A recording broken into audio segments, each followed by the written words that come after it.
حمد ہے اس ذات باری تعالیٰ کی جو سارے جہانوں کا مالک ہے، اور درود ہے حضور اکرم حضرت محمد صلی اللہ علیہ وآلہ وسلم کی ذات مبارکہ پر۔ اللہ سے دعا ہے کہ وہ ہمیں دنیا و آخرت کی تمام بلائیاں عطا۔ بسم اللہ الرحمن الرحیم۔ السلام علیکم۔ آج 13 مارچ سوموار کا دن ہے، 20 شعبان ہے۔ بات کریں گے اسلامی امارات افغانستان کے فارن افیئر منسٹری کی۔ اسلامی امارات افغانستان کے فارن افیئر منسٹر مولوی عامر خان متکی صاحب سے قازقستان کے سفیر عالم خان یاسین صاحب نے وفد سمیت کابل میں ملاقات کی۔ اس میٹنگ میں بڑی اہم گفتگو ہوئی، بڑے مختلف معاملات پر اہم بات چیت ہوئی۔ دونوں ملکوں کے درمیان سیکیورٹی، سیاسی، معاشی اور کلچرل ایشوز پر گفتگو کی گئی۔ اس موقع پر قازقستان کے سفیر نے کہا کہ ہم افغانستان کو ایک دوست ملک کی نظر سے دیکھتے ہیں اور افغانستان کے ساتھ اپنے تعلقات کو بڑھانا چاہتے ہیں۔ تجارتی تعلقات کی بہتری کے متعلق بات کرتے ہوئے کہا کہ اس سال دونوں ملکوں میں تجارت کی سطح $900 بلین تک پہنچ گئی ہے، جو کہ پچھلے سال کی نسبت $300 ملین زیادہ ہے۔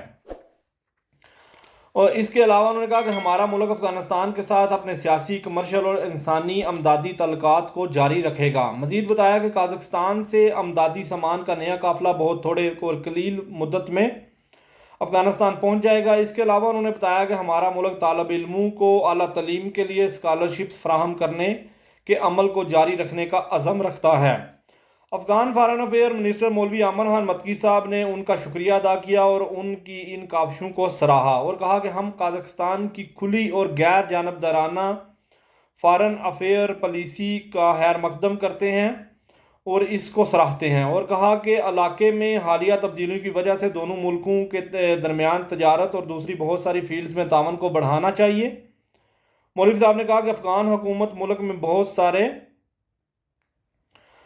بہت سے روٹس پر ریلوے لائنز تعمیر کرنا چاہتی ہے، جس کے سلسلے میں انہیں قازقستان سے ٹیکنیکلی مدد کی ضرورت ہے۔ مولوی صاحب نے کابل میں موجود قازقستان کے سفارت خانے کی کاوشوں کو سراہا اور کہا کہ اس سفارت خانے کی وجہ سے دونوں ملکوں میں تعلقات کو مزید مضبوطی حاصل ہوئی ہے، اور اس کے علاوہ علاقے میں افغانستان کے مثبت کردار کا یقین دلوایا اور بتایا کہ افغانستان سے کسی علاقے کو کوئی خطرہ نہیں ہے اور وہ اسلامی امارات کی سیکیورٹی فورسز کسی گروپ کو افغانستان کی زمین پر کسی دوسرے ملک کے خلاف کوئی بھی ایسا کام کرنے کی اجازت نہیں دے گی۔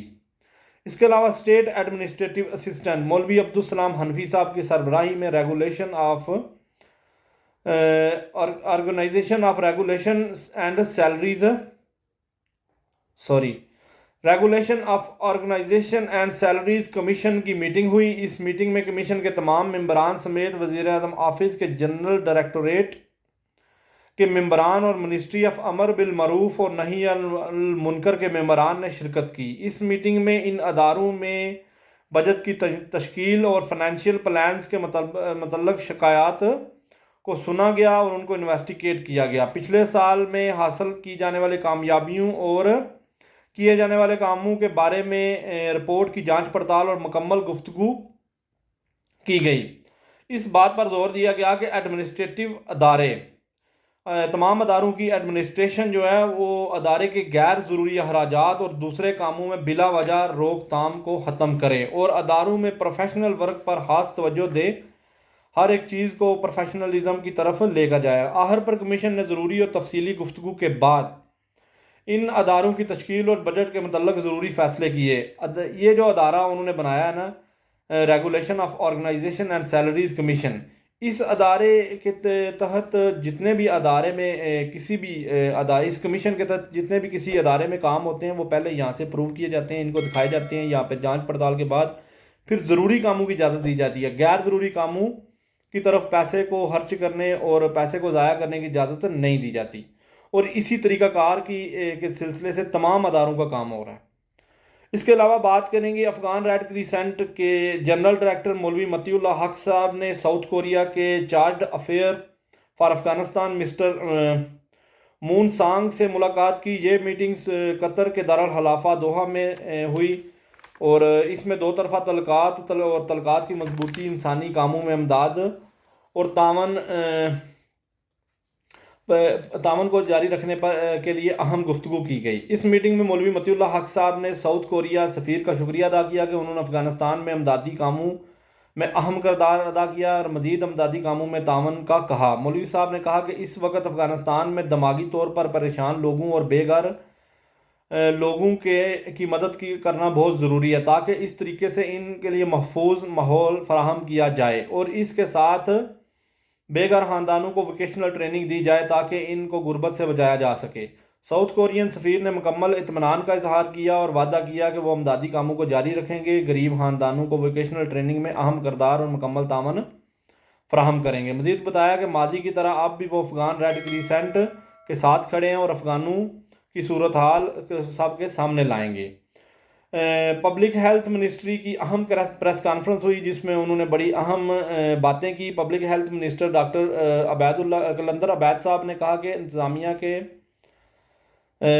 انتظامیہ کے ساتھ جتنے بھی ڈاکٹرز ہیں وہ تعاون کریں اور تمام میڈیکل عملہ تعاون کریں۔ انہوں نے کہا کہ ہر سال تقریباً $500 ملین بیرون ممالک میں علاج کی مد میں خرچ کیا جاتا ہے، جس کو ڈاکٹرز کے علم میں اضافہ کر کے اور بہترین ہیلتھ سروسز فراہم کر کے کم کیا جا سکتا ہے۔ اور اس کے علاوہ انہوں نے بتایا کہ ڈاکٹرز کی تعلیم، مہارت، تجربہ کو بڑھانے کے لیے ہمارے اولین مقاصد میں شامل ہے اور افغانستان میں موجود میڈیکل سٹاف کو منسٹری کے ساتھ تعاون کرنا چاہیے تاکہ ان کو بہتر ٹریننگ دی جائے اور ملک میں صحت کی سہولیات کو بڑھایا جائے اور ہمیں بیرون ممالک کی طرف دیکھنے کی ضرورت نہ پڑے۔ اس کے علاوہ بات کریں گے اسلامی امارات آف افغانستان کے اسٹیٹ اکنامک آفس نے بتایا کہ ملکی اکانومی کو مستحکم بنانے کے لیے مضبوط اقدامات کا یقین دلوایا اور انہوں نے کہا کہ ہمارے جو مضبوط اقدامات ہم نے کیے تھے اس کی وجہ سے ملکی ایکسپورٹ بہت زیادہ بڑھی ہے۔ اس سال $1900 بلین تک ایکسپورٹ پہنچ گئی ہے جو کہ پچھلے سال کی نسبت $850 ملین زیادہ ہے، اور جو تمام تر علاقائی ممالک کے ساتھ یہ ایکسپورٹ کی گئی ہے جن میں UAE، ترکمانستان، ایران، پاکستان، ترکی، تاجکستان، انڈیا، چائنا، قازقستان اور ازبکستان شامل، اور یہ بہت بڑی کوئی چیزیں نہیں بیچی گئی، اس میں ڈرائی فروٹس ہیں، سبزیاں ہیں، پھل ہیں، سٹونز ہیں اور کوئلہ ہے۔ اور آپ اس بات کا حساب لگائیں یہ تمام تر چیزیں ہمارے ملک میں پائی جاتی ہیں اور بہت زیادہ وافر مقدار میں پائی جاتی ہیں، اور ہمارے ملک کے ایسے حالات ہیں کہ ان چیزوں کو بہت زیادہ حد تک ان کی پیداوار بھی لی جا سکتی ہے، لیکن بات ہے نیت کی، بات ہے حکمرانوں کی، بات ہے اچھے لوگوں کی، اور سب سے زیادہ اہم بات ہے اسلام کی برکت کی۔ اسلام کے نظام کے ساتھ اسلام کی برکتیں آئیں گی اور اسلام کی برکتوں کے ساتھ ہمارا ملک بھی ترقی کرے گا۔ بہت شکریہ، جزاک اللہ، اللہ حافظ۔